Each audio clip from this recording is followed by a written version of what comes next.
Good morning. We're Group 2, and we'll be presenting our project, Creating an Annual Budget Using Linear Programming. In our group, we have Kira, Neethu, May, and Nicole.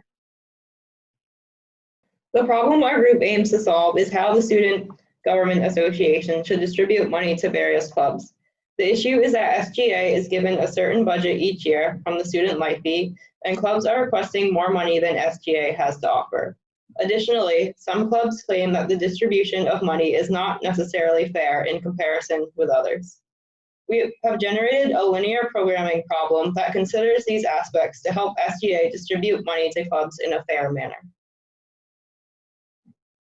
In our LP, we assigned our decision variables to correspond to the percent of each club's requested amount that they will receive. Each club is identified by two subscripts. The first corresponds to the club's class, with A as Class 1, B as Class 2, and C as Class 3, and the second assigns the club a number within their class. For example, X subscript A1 corresponds to Active Minds.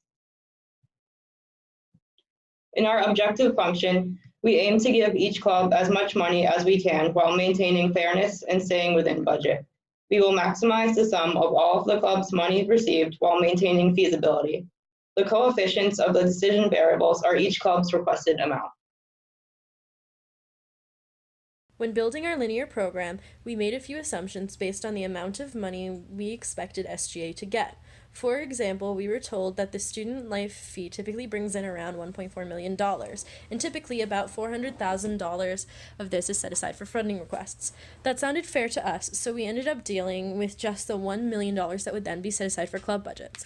Therefore, a constraint in our problem was that the sum of all club budgets should be less than or equal to $1 million. Then we looked at the breakdown that typically gets done for each of the classes from the $1 million. Class 1 typically gets around $400,000, Class 2 typically gets around $250,000, and Class 3 typically gets around $350,000. We decided that these all sounded fair based on what the clubs are, and therefore we said that the sum of each class of clubs should be less than or equal to their respective share.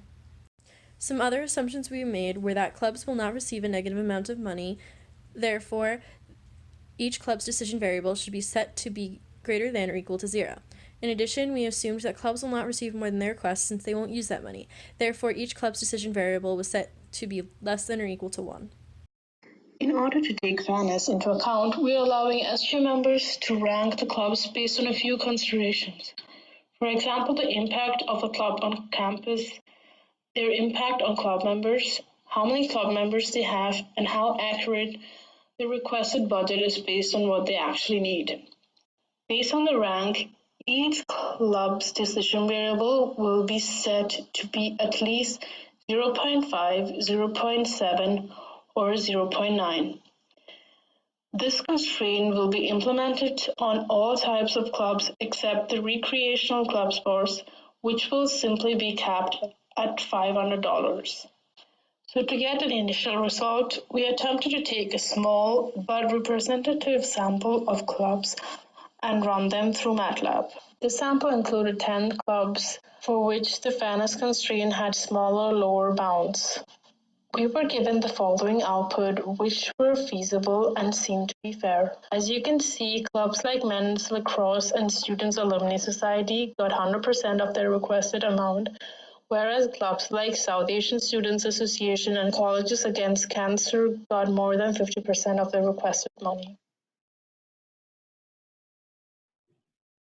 After successfully running a 10-club prototype, we increased the number of clubs to 25 and got representative amounts from each class.